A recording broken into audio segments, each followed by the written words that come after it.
Assalamualaikum warahmatullahi wabarakatuh. Kembali lagi bersama Bu Ana di bab 3 Sejarah Peminatan. Di mana bab 3 ini kita akan membahas tentang berpikir sejarah. Sebelum kita lanjut, saya akan memaparkan terlebih dahulu peta konsep. Di sini, berpikir sejarah itu ada 3. Yang pertama, cara berpikirnya. Jadi, cara berpikir sejarah itu ada 2, yaitu sinkronik dan diakronik. Lalu, periodisasi, itu ada komponen periodisasi, fungsi periodisasi, dan juga contoh dari periodisasi. Dan terakhir, itu ada interpretasi dalam sejarah. Yang pertama, cara berpikir diakronik. Apa itu berpikir diakronik? Adakah yang sudah belajar semalam tentang materi ini? Adakah yang sudah tahu apa itu berpikir diakronik? Oke, jadi diakronik ini berasal dari bahasa Yunani. Dia artinya melintasi atau melewati, dan kronos yang berarti perjalanan waktu. Sehingga dapat diartikan juga suatu peristiwa yang berhubungan dengan peristiwa-peristiwa sebelumnya dan tidak berdiri sendiri atau timbul secara tiba-tiba. Sebab sejarah ini melewati atau meneliti gejala-gejala yang memanjang dalam waktu, tetapi dalam ruang yang terbatas. Selanjutnya, bagaimanakah ciri-ciri diakronis? Nah, kalau tadi pengertian diakronis, sekarang kita juga harus tahu ciri-ciri diakronis itu apa saja, seperti apa saja. Yang pertama, mengkaji pada masa tertentu. Kemudian yang kedua, ini menitik beratkan pengajian pada strukturnya atau karakternya. 3, ini bersifat horizontal atau seperti bidang datar ya. Kemudian yang keempat, tidak ada konsep perbandingan. Kelima, cakupan kajian lebih sempit. Ingat, cakupan kajian itu tadi ya, menempati pada ruang yang terbatas, tetapi memanjangnya itu memanjang dalam waktu. Yang keenam, itu memiliki sistematis yang tinggi. Ketujuh, bersifat lebih serius dan juga sulit. Oke, kemudian setelah kalian tahu pengertian diakronik, lalu ada ciri-ciri diakronik, sekarang adalah contoh berpikir diakronik. Sehingga nanti kalian lebih paham lagi apa itu tadi melintasi waktu, kemudian menyempit dalam ruang, lalu meluas dalam waktu. Nah, contohnya seperti berikut ini. Yang pertama, itu adalah kronologi pertempuran Ambarawa dari tanggal 20 Oktober sampai dengan 15 September 1945. Oke, dari contoh berikut, di sini akan saya jelaskan. Jadi, kalau diakronik itu tadi memanjang dalam waktu, ya dari 20 Oktober sampai dengan 15 Desember 1945. Itu waktunya nanti ada panjang, tetapi ruangnya sempit, hanya di Ambarawa, tidak di tempat lain. Nah, ini pemanjangan waktunya ini bisa dilihat dari yang pertama, tentara sekutu yang diboncengi Nika ini mendarat di Semarang. Lalu pada tanggal 20 Oktober 1945 ini mendarat. Kemudian pada tanggal 23 November 1945 itu ketika matahari mulai terbit, mulailah terjadi tembak-menembak antara para pejuang kemerdekaan dengan pasukan sekutu. Lalu C, di sini Kolonel Sudirman mengadakan rapat dengan para komandon sektor TKR dan Laskar pada tanggal 11 Desember 1945. Yang D, serangan mulai dilancarkan pada tanggal 12 Desember 1945 pada pukul 4.30 pagi. Kemudian pertempuran berakhir pada tanggal 15 Desember 1945 dan Indonesia berhasil merebut Ambarawa. Sekutu dibuat mundur ke Semarang.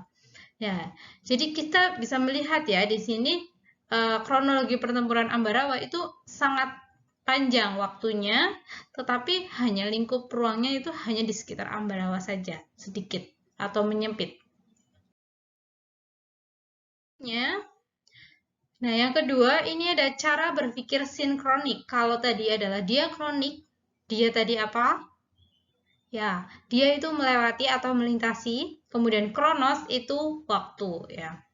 Jadi bisa disederhanakan sendiri menurut bahasa kalian tentang pengertian cara berpikir diakronik.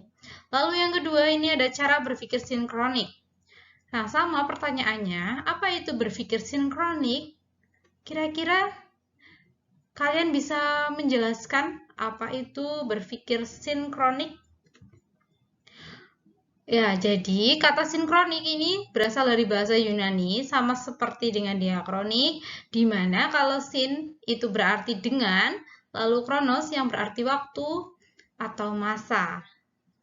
Lalu, dengan kata lain, sinkronik ini bisa diartikan sebagai segala sesuatu yang bersangkutan dengan peristiwa yang terjadi di suatu masa atau ruang tetapi terbatas dalam waktu. Jadi, kebalikannya diakronis ya. Kalau sinkronis itu memanjang dalam ruang tetapi menyempit dalam waktu. Nah, sinkronik artinya meluas dalam ruang tetapi terbatas dalam waktu, seperti yang sudah tadi saya sebutkan. Nah, pengertian sejarah secara sinkronik itu artinya mempelajari peristiwa sejarah dengan berbagai aspek pada waktu atau kurun waktu yang tertentu atau terbatas. Itu tadi, karena waktunya itu menyempit, sedangkan ruangnya itu lokasinya atau tempatnya itu panjang di mana saja.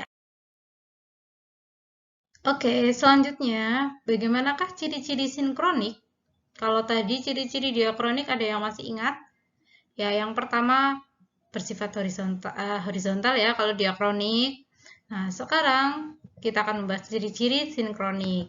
Di antaranya mengkaji dengan berlalunya masa, lalu menitik beratkan pengkajian peristiwa pada sejarahnya, lalu bersifat historis atau komparatif, bersifat vertikal, terdapat konsep perbandingan, dan cukup.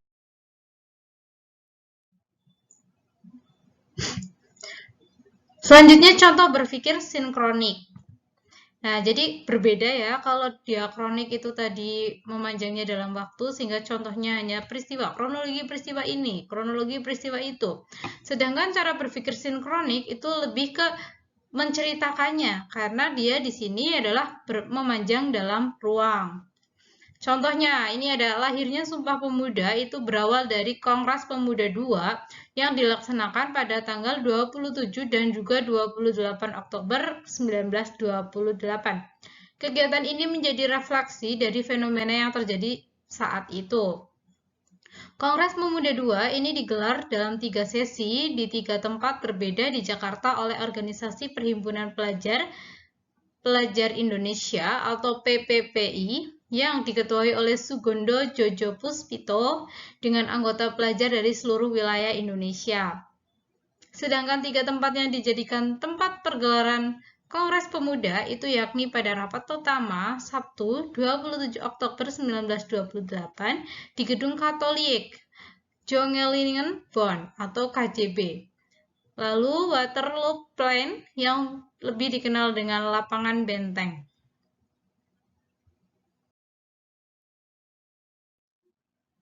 Selanjutnya, ini masih lanjutan dari contoh sinkronik.